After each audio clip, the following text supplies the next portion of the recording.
Yes? And you thought that this was the only one? You just need to remove your blinkers and you will see so much. Let me introduce to you Giant's Causeway in Ireland. Notice something familiar? Take a closer look. Again, hexagonal columns. Wow. If you did not notice the similarity to the Devil's Tower's fibers, you must be 100% blind.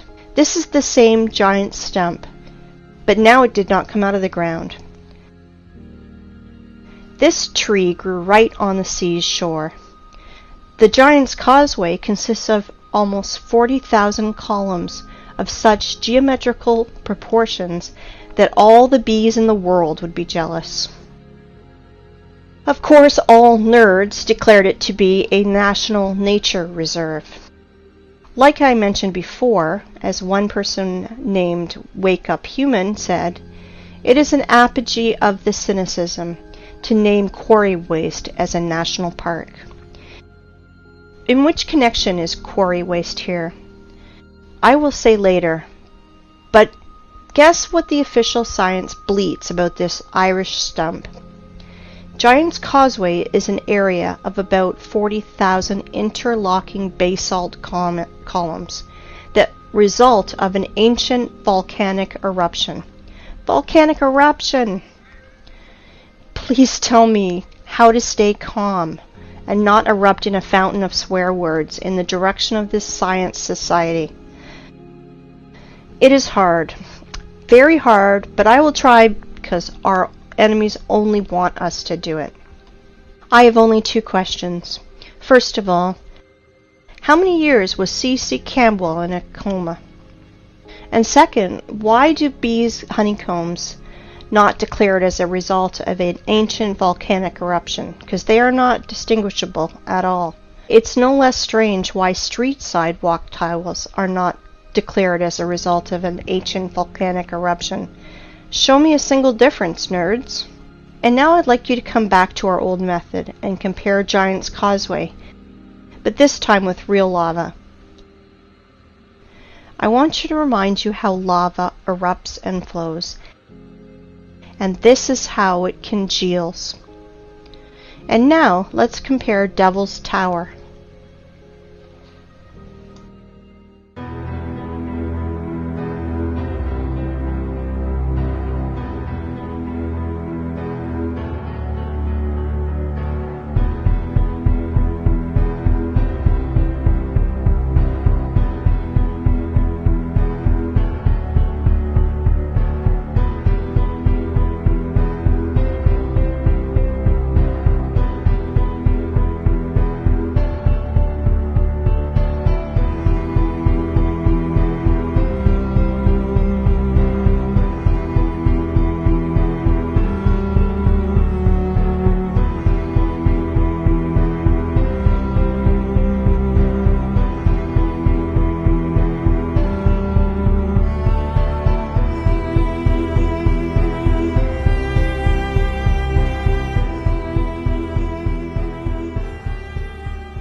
And now let's compare with Devil's Tower with Giant's Causeway. Oh, sorry for my French. I mean, let's compare silicon stump with silicon stump. Somebody still believes in the lava fountain? If I didn't know about giant silicon trees, I'd rather believe in a giant cream injector and a fan, but not in volcano garbage. If you think that these two giant silicon trees are the only thing that I can show you, then you are mistaken. There are loads of them on the planet. The funniest thing is that normal people do not realize that they are stumps. But official science realized that seriously, that they should find out how to hide these trees from people who ask too many questions, and they invented a genius name for these silicon stumps: the basalt cliffs.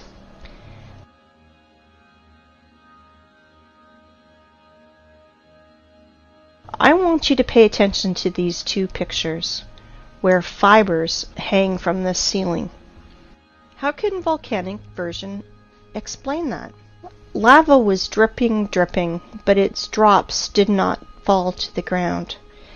The drops stuck by their hexagonal honeycombs to the major neighbor drops, which somehow reached the ground. Look at this picture. Just an everyday photo with this girl.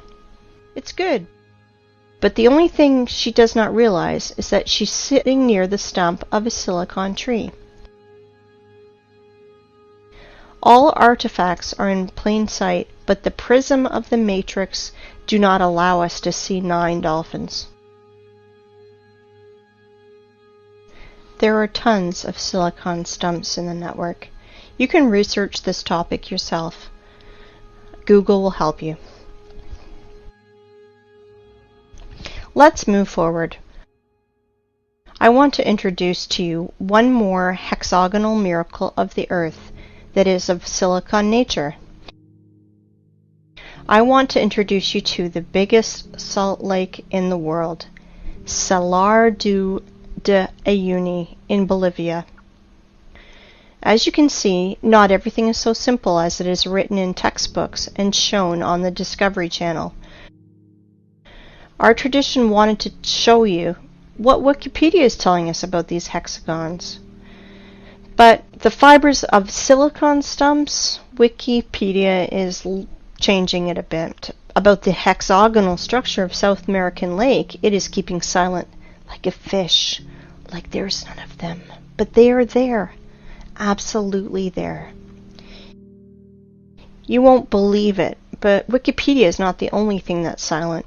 After hours of research, I found nothing about this hexagonal structure.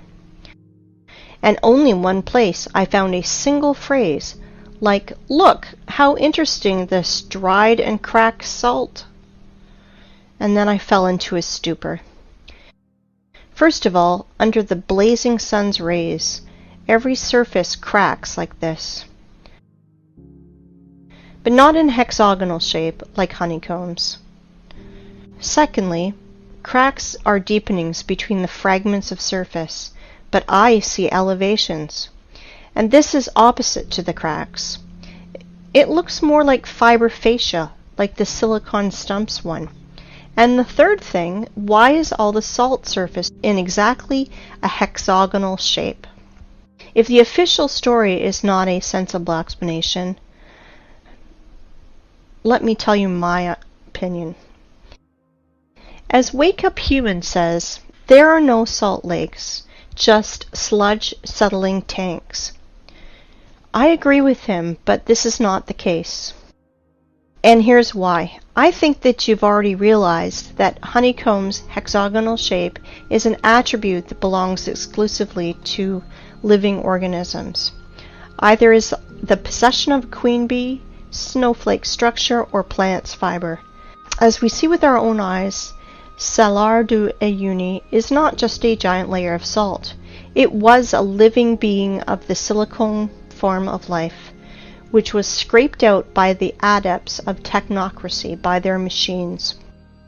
Now you understand how far we are from reality? If we can't even imagine a giant tree, then how can we imagine a creature from salt, 10,000 kilometers wide? Then the height is impossible to imagine. Now you understand that 7,500 years ago, our planet was so fantastic, fabulous, and beautiful that Cameron with his Avatar is a poor substitute. All that is left to us is a desert, which we have turned into a scrapyard.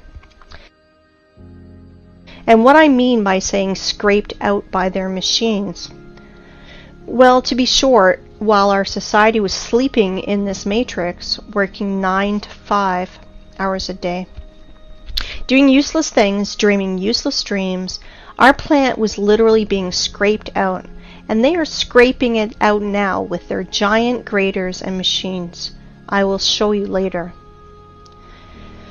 Well, the theoretical part is over now. It's time for the climax, and we are close to the runway.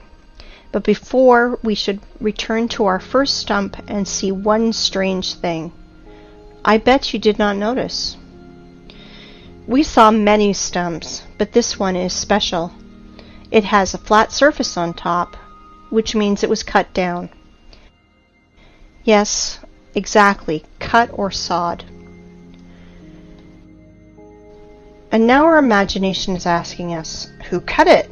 For what? What did they cut it with? I will answer this question later. We will put these questions in the background because the stump that was cut is not a single one on the planet. I will tell you even more.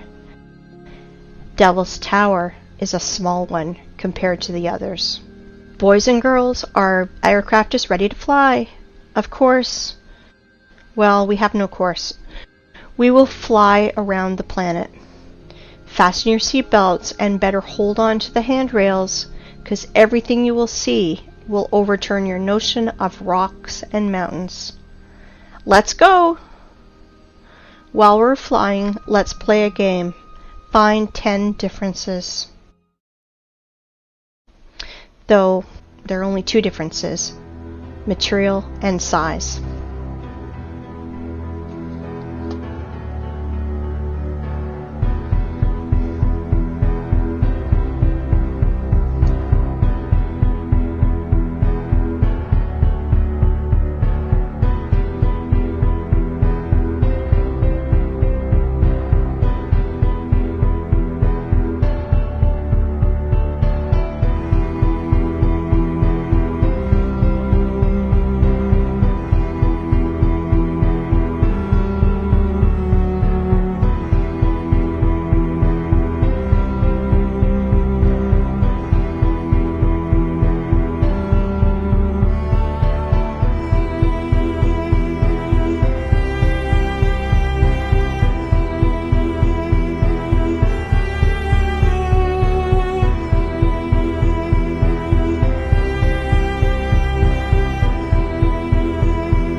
These stumps are sticking out everywhere on the whole planet. There are hundreds of them. Scientists call them mesas, which means table in Spanish, because they have a flat peak, flat as a table. Well, cool, stumps. And now let's remember the beginning of our conversation. We thought we saw forests and even walked in them. So what does it matter if they are only 30 meters high? Is there a difference? We're pleased with the one we have left. We enjoy its beauty. We are accustomed to these forests, so we don't need another. Then we discovered that the old forest was preserved in the U.S.